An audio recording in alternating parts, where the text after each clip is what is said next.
Your Honors. Can you please take a look at the first page, number 4.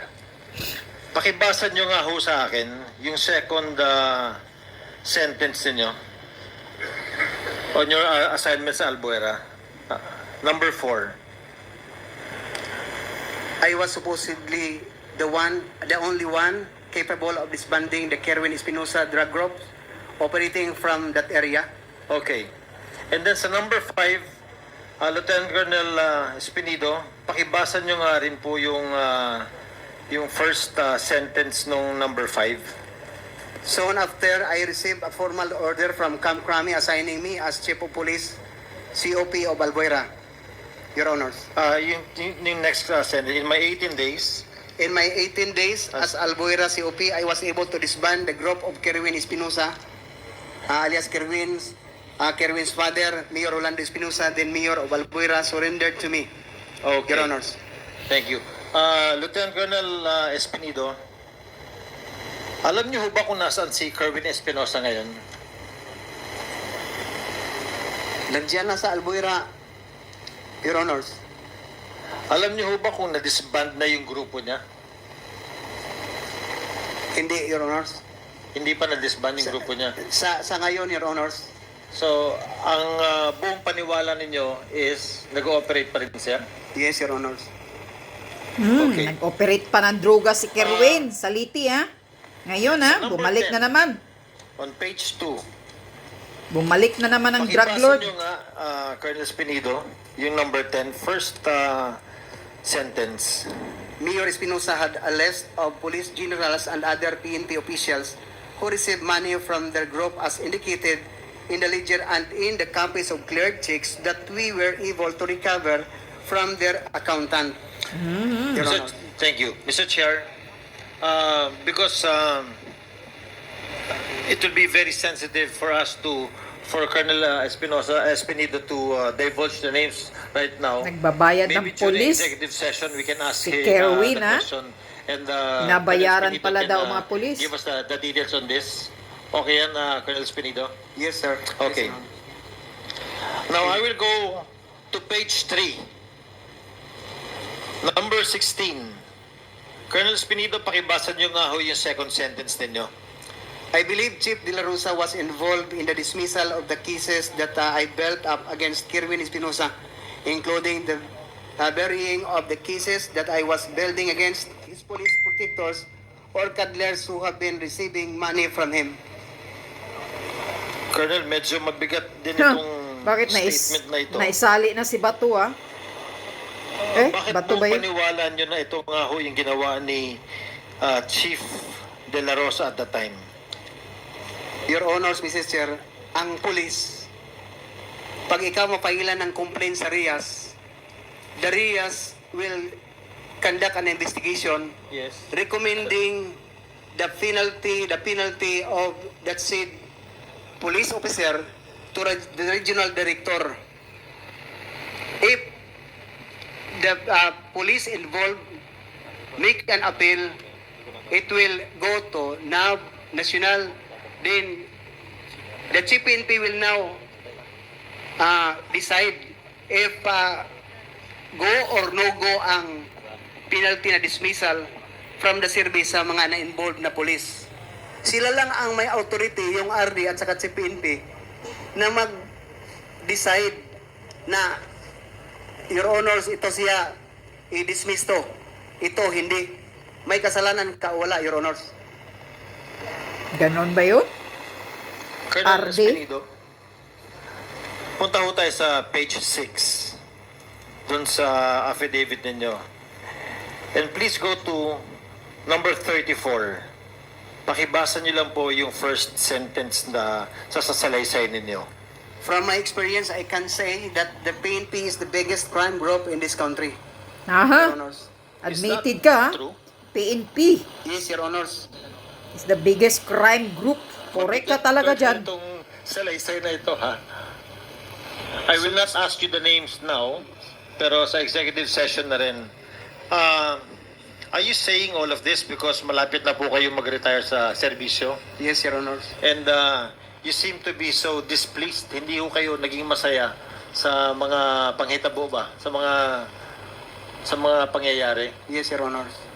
What do you plan to do upon retirement? Ano ang gusto ninyong gawin for your community, sa simbahan ninyo, for your people?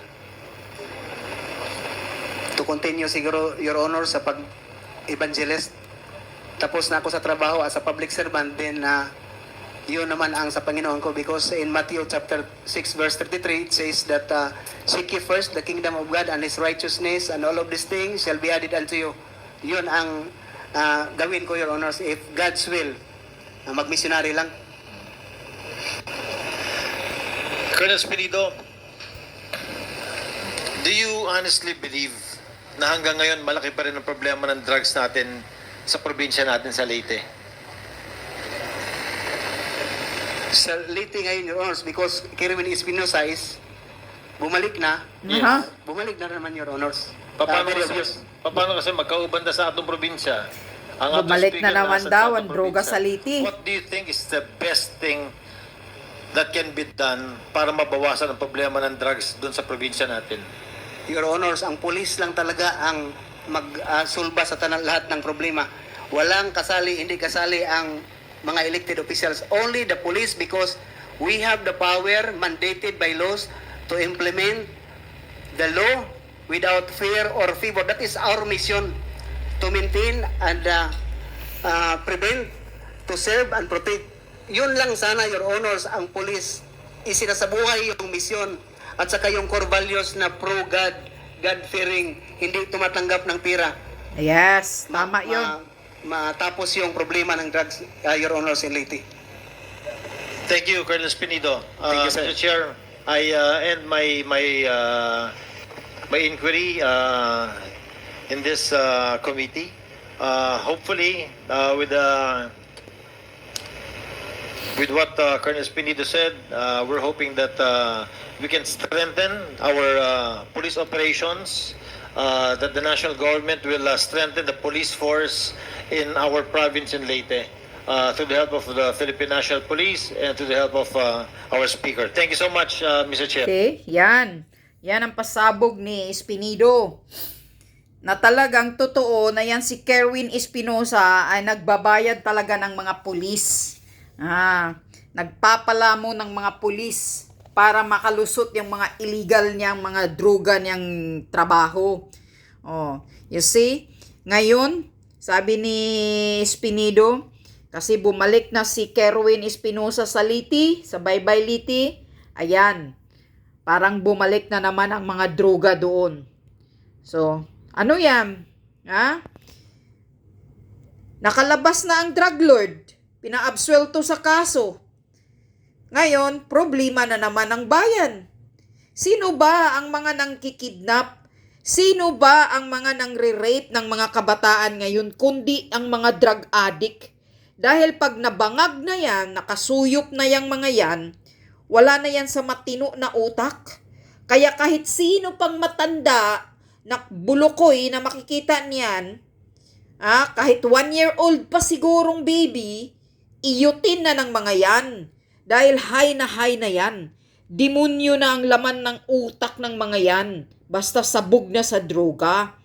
Kaya ang malaki talagang problema ng Pilipinas ay ang droga. Pero ang problema nitong bangag ng presidente, hindi pinagpapatuloy ang drug war ni PRRD ngayon. Ang drug war ni PRRD noon, hindi pinapagpatuloy ni Marcos Jr.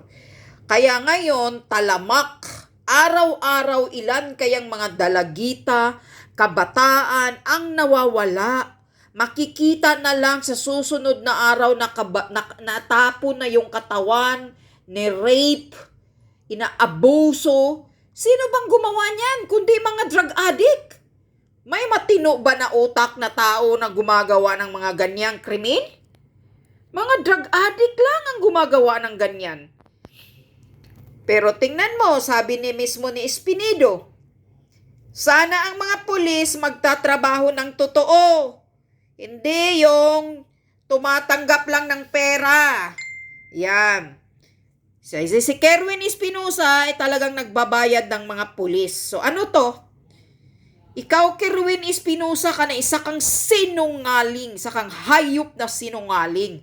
Noong mga salaysay mong affidavit mo noong pag-amin mong self-confession mo noon sa Senado. Ngayon, na inimbestigahan ka, na naabswelto ka na, nakalabas ka na sa kulungan, nag-iba ka na ng tono na naabswelto ka na.